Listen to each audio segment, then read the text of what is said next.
नमस्कार बच्चों। आज हम कक्षा 8वीं का पाठ 11 ईदगाह, जो कि मुंशी प्रेमचंद जी द्वारा लिखी गई है, पढ़ेंगे और समझेंगे। बेटा, पहली तस्वीर देखकर आपको कुछ अंदाज़ा लग गया होगा कि यह कहानी किसके बारे में है। बच्चे कहाँ खड़े हैं, क्या कर रहे हैं, तो यही हमारी आज की कहानी है। रमज़ान अथवा रमदान, ये मुस्लिम लोगों का एक पवित्र माह है, महीना, 9वां महीना होता है जिसको वो पवित्र महीना मानते हैं। इस महीने में पूरे 30 रोज़ों के बाद, रोज़े का अर्थ है उपवास, व्रत रखने के बाद आज ईद का दिन आया था। अर्थात महीने में कभी 29 दिन आते हैं तो कभी 30 दिन। इस महीने का अंतिम दिन जो होता है वो ईद का दिन होता है। पूरे 30 दिन का व्रत रखने के बाद जब लोग इन दिनों में व्रत रखते हैं, नमाज़ पढ़ते हैं, दान करते हैं, पुण्य धर्म के काम करते हैं, तो यही पूरी कहानी का सार है हमारा कि रमज़ान के पूरे 30 रोज़ों के बाद आज ईद का दिन आया था। सारे ही गांव में हलचल मची हुई थी। सब ईदगाह जाने के लिए तैयार हो रहे थे। लड़के तो सबसे ज़्यादा खुश थे। वे बार बार अपने पैसे गिन रहे थे। हामिद उन सब से ही ज़्यादा प्रसन्न था। ये सारी कहानी जिस पर घूम रही है वह लड़का है हामिद। उसके पास 3 पैसे थे। हामिद की दादी उसे अकेले मेले में भेजना नहीं चाहती थी, क्योंकि दादी को डर था कि कहीं ये गुम ना हो जाए। हामिद के जिद करने पर वह मान जाती है कि मुझे भी जाना है मेला देखने। गांव में मेले के लिए टोलियां चली। टोलियां मतलब बच्चे इकट्ठे होकर ग्रुप बनाकर चले, तो हामिद भी चल पड़ा। शहर को जाने वाला रास्ता शुरू हो गया। ईदगाह जाने वालों की टोलियां नज़र आने लगी कि सारे जो बच्चे ग्रुप बनाकर ईदगाह जा रहे थे। ग्रामीणों का यह दल, दल का अर्थ है ग्रुप, अपनी गरीबी से बेखबर धीरे धीरे चल रहा था, क्योंकि इन बच्चों को पास पैसे तो कम थे, अर्थात ये पैसे के मामले में गरीब थे, लेकिन दोस्ती के मामले में ये अमीर थे, क्योंकि ये मिलकर दोस्तों के साथ धीरे धीरे मज़ा लेते हुए जा रहे थे।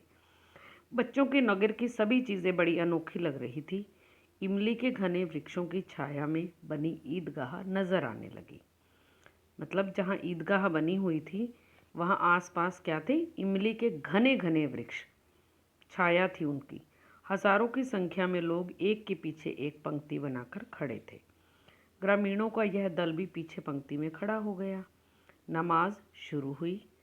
सभी सिर एक साथ सिजदे के लिए झुके और फिर सब के सब एक साथ खड़े हो गए। ऐसा कई बार हुआ, मतलब जब जब नमाज पढ़ी गई। नमाज ख़त्म होने पर सभी लोग एक दूसरे के गले मिले। बच्चे गले मिलते हैं ना, पहले इस प्रकार से नमाज पढ़ी जाती है।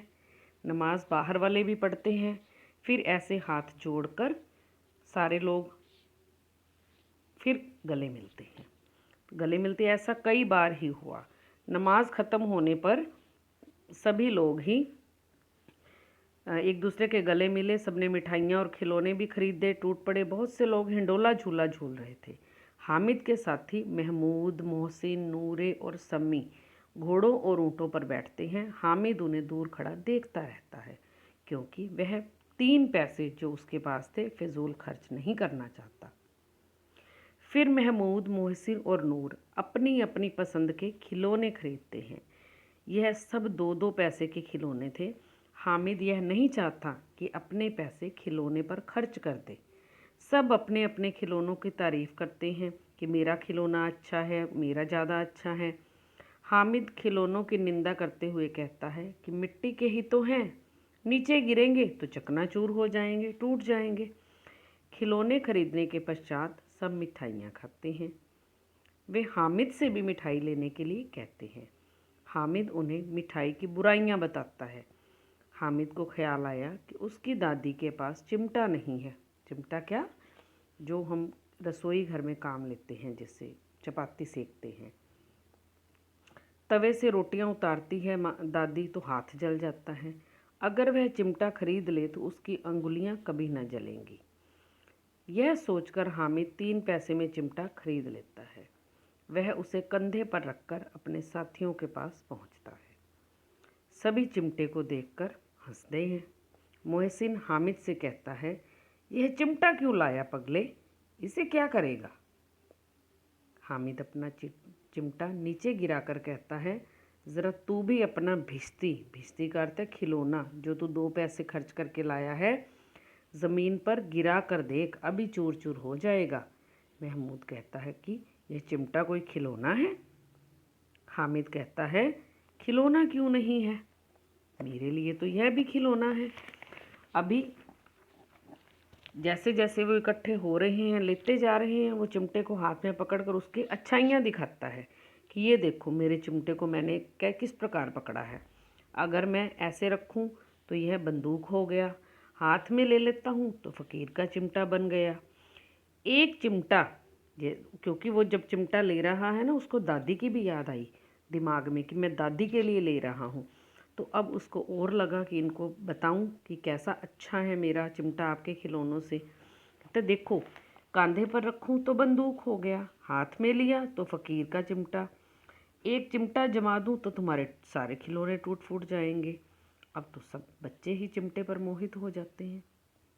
वे अपने अपने खिलौने हामिद को पेश करके उसको चिमटा दिखाने के लिए कहते हैं कि ये ले, तू हमारा खिलौना हाथ में पकड़ के देख ले और अपना चिमटा हमें देखने को दे दे।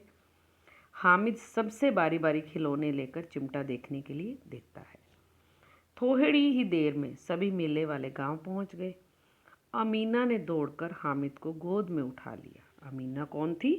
हामिद की दादी, जो उसका इंतज़ार कर रही थी। फिर उसके हाथ में चिमटा देखकर छाती पीटने लगी, अर्थात गुस्सा होने लगी।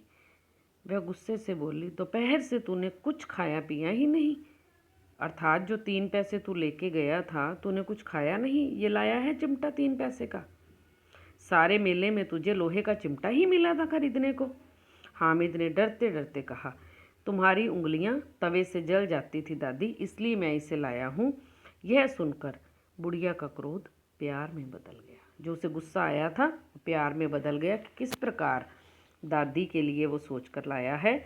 उसने उसे छाती से लगा लिया, अर्थात गले मिली कि, और सोचने लगी कि किस प्रकार वह सब बच्चों की बातों में ना आकर दादी के लिए चिमटा खरीद कर लाया है। अब वो गुस्सा होते होते बदल गया, उसका गुस्सा प्यार में। तो ये था उसकी अमीना दादी का हामिद पोते के लिए ढेर सारा प्यार, जो उसे गले मिलने पर महसूस हुआ। तो बच्चों, आपको कहानी समझ आ गई होगी। अब इसी कहानी पर आधारित ही आपने इसका अभ्यास कार्य करना है अच्छी तरह से। धन्यवाद।